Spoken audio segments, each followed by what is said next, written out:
الحمدللہ رب العالمین، الصلاۃ والسلام علی سید الانبیاء والمرسلین، اما بعد فاعوذ باللہ من الشیطان الرجیم، بسم اللہ الرحمن الرحیم۔ الصلاۃ والسلام علیکہ یا سیدی یا رسول اللہ وعلی آلک واصحابک یا رحمۃ للعالمین۔ ناظرین، درود پاک کی بہت سی فضیلتیں ہیں۔ ہمارے پیارے آقا صلی اللہ تعالیٰ علیہ وآلہ وسلم نے ارشاد فرمایا کہ تم جہاں بھی ہو مجھ پر درود پاک پڑھو کہ تمہارا درود مجھ تک پہنچتا ہے۔ مثال کے طور پر اگر بندہ چلتے پھرتے اٹھتے بیٹھتے آقا صلی اللہ تعالیٰ علیہ وآلہ وسلم پر درود پاک پڑھتا ہے تو اس کا درود پیارے آقا صلی اللہ تعالیٰ علیہ وآلہ وسلم کے پاس پہنچتا ہے۔ آج بیماری کے بارے میں بات کرنی ہے کہ بیماری جو ہے اللہ پاک کی بہت بڑی نعمت ہے۔ اس پر نہ تو ہمیں ناشکری کا اظہار کرنا چاہیے اور نہ ہی آہوازاریاں کرنی چاہیے اور نہ ہی کسی کو زیادہ بتانا چاہیے کہ ہم بیمار ہیں، ہم یہ ہو گیا، ہمیں ایسے ہو گیا، ویسے ہو گیا۔ یہ بات کبھی نہیں کرنی چاہیے کیونکہ بیماری اللہ پاک کی بہت بڑی نعمت ہے۔ حضرت علامہ مولانا مفتی محمد امجد علی اعظمی رحمۃ اللہ علیہ فرماتے ہیں، بیماری بھی ایک بہت بڑی نعمت ہے، اس کے بڑے فائدے ہیں، اس کے بے شمار فائدے ہیں۔ اگرچہ بظاہر اس سے تکلیف پہنچتی ہے مگر حقیقتاً راحت اور آرام کا ایک بہت بڑا ذخیرہ ہاتھ آتا ہے۔ یہ ظاہری بیماری حقیقت میں روحانی بیماریوں کا ایک بڑا زبردست علاج ہے۔ حقیقی بیماری امراض روحانیہ مثلاً دنیا کی محبت دل میں آ جانا، دولت کا لالچ، کنجوسی، دل کی سختی وغیرہ ہیں کہ البتہ بہت خوف کی چیز ہے اور اسی کو مرض مہلک یعنی ہلاک کرنے والی بیماری سمجھنا چاہیے۔ حقیقتاً بیماری یہی ہے کہ دنیا کی محبت کا دل میں پیدا ہو جانا، دنیا کے جو پیسہ ہے اس کے پیچھے لگ جانا، دنیا کا لالچ، دولت کا لالچ، کنجوسی آ جانا، دل کی سختی وغیرہ، یہ اصل بیماریاں ہیں۔ اس سے اللہ کی پناہ مانگنی چاہیے اور رب سے معافی مانگنی چاہیے۔ یہ بہت ہلاک کن بیماریاں ہیں، ان سے اللہ پاک سے پناہ مانگنی چاہیے کہ یا اللہ ہمیں اس سے بچا کر رکھنا۔ اور اس سے اگلی بات ہمیں کیا معلوم ہوتی ہے کہ بیماری کے سبب اگر مریض وہ نیک اعمال نہ کر پائے جو وہ تندرستی کی حالت میں کیا کرتا تھا تو رب کریم اپنے فضل و کرم سے اسے ان اعمال کا بھی ثواب عطا فرما دیتا ہے۔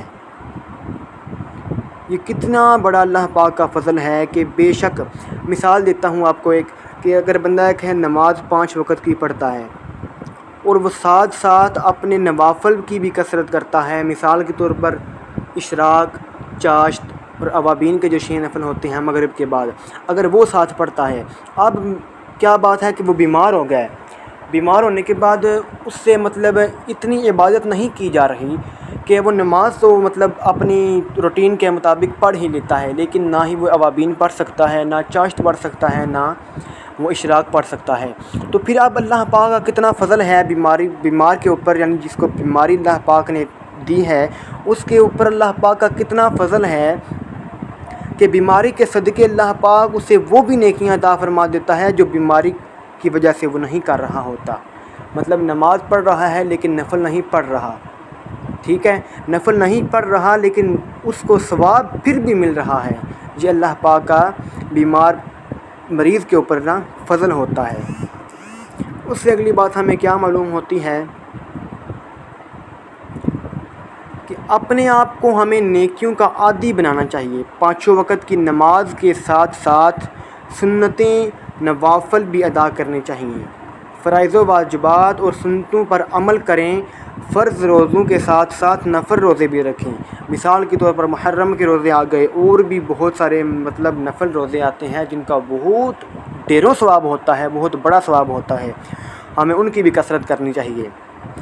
اور قرآن کریم کے حکام پر عمل کریں، ذکر و درود سے اپنی زبانوں کو تر رکھیں، صدقہ و خیرات کو اپنا معمول بنائیں اور اسلامی بہنوں کی خیر خواہی میں پیش رہیں اور والدین کی خدمت کریں، اللہ پاک اور اسلامی بہنوں کے حقوق پورے ادا کریں۔ صرف حلال روزی ہی کمائیں، علم دین سیکھیں اور سکھائیں، علم دین سیکھیں اور سکھائیں۔ مطلب ہم نے اگر علم دین سیکھ لیا ہے لیکن ہم اس کو آگے نہیں پھیلا رہے تو یہ ہماری بدقسمتی ہے۔ اگر ہمارے پاس کچھ علم ہے تو ہمیں چاہیے کہ ہم آگے پھیلائیں۔ جتنا آگے پھیلے گا اس بندے کو عمل کرنے پر ثواب تو ملے گا ہی ملے گا۔ لیکن اگر آپ نے اس کو کوئی اچھی بات بتائی ہے، اس نے آپ کی اچھی بات سن کر اس پر عمل کر لیا ہے، تو اس کو ثواب ملنے کے ساتھ ساتھ آپ کو بھی ثواب ملتا رہے گا۔ یہ بہت بڑی اللہ پاک کا فضل ہے کہ صرف بتانے پر ہی اللہ پاک آپ کو ثواب عطا فرماتا رہتا ہے۔ اور جو بیماری ہے اس پر ہمیں ناشکری کا اظہار نہیں کرنا چاہیے، نہ ہی چلانا چاہیے، نہ ہی آہوازاریاں کرنی چاہیے، اور نہ ہی یہ بتانا چاہیے کہ ہمیں جی بہت بیماری ہے، ہمیں یہ ہو گیا، پتہ نہیں اللہ پاک نے ہمیں ہی صرف بیماریاں عطا فرمانی تھیں۔ یار ایسا نہیں کہنا چاہیے، ایسا بالکل بھی نہیں کہنا چاہیے۔ آج لوگ کرتے پتہ کیا ہیں، کسی کو بیماری ہے نا، اگر رات کو اس کو بخار ہو گیا ہے، رات کو سویا نہیں، صبح اٹھ کر سب کو بتا رہا ہے جی مجھے بہت بیماری تھی، مجھے رات کو بخار ہو گیا تھا، میں سو نہیں پایا، مجھ سے سونے نہیں ہوا، نہ مجھ سے کوئی بہت میں بیمار رہا ہوں، بنا کے نہ باتیں وہ صبح سناتا ہے، لیکن اس کو فائدہ کوئی نہیں ہوتا۔ ویسے تو اللہ پاک کی بہت بڑی نعمت ہے نا یہ بیماری جو ہوتی ہے، تو اگر وہ لوگوں کو بتائے گا، لوگوں کے سامنے اپنی آہوازاریاں پیش کرے گا، اپنے رب کی ہاں عبادت نہیں کرے گا، تو اسے بیماری کا بھی فائدہ نہیں ہوگا۔ ہر بیماری میں نماز و روزہ چھوڑنے کی اجازت نہیں ہوتی۔ یہ بھی یاد رکھیے کہ ہمیں تھوڑی سی بیماری آتی ہے، ہم کیا کرتے ہیں جی، نماز کو ترک کر دیا، چلیں جی بعد میں قضا کر کے پڑھ لیں گے، نہیں، یعنی کہ کوئی عام بیماریوں میں بالکل بھی نماز روزہ نہیں چھوڑنا چاہیے۔ اگر مانا کہ کوئی بہت بڑی سخت بیماری ہے جس کی وجہ سے بندہ اٹھ بیٹھ بھی نہیں سکتا، نہ کوئی بات چیت کر سکتا ہے، تو اسے چاہیے کہ پھر اپنی بعد میں نمازوں کا جو ہے قضا کریں، ان کو نمازوں کو پڑھے۔ اور یار باقی ساری باتیں چھوڑیں، المختصر ایک بات یاد رکھیں کہ بیماری جب بھی آئے اس پر ناشکری کا اظہار کبھی بھی مت کریں، بلکہ اللہ کی عبادت و ریاضت زیادہ سے زیادہ کریں، اللہ کو منائیں، اللہ کو راضی کریں، کیونکہ بیماری میں اللہ پاک دعا کو بھی سنتا ہے، اللہ پاک بندے کی التجا کو بھی سنتا ہے۔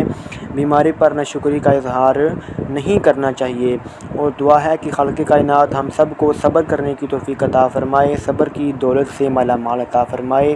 وآخر دعوانا الحمد للہ رب العالمین، وصلی اللہ تعالی علیہ وآلہ وصحبہ وسلم اجمعین برحمتک یا ارحم الراحمین۔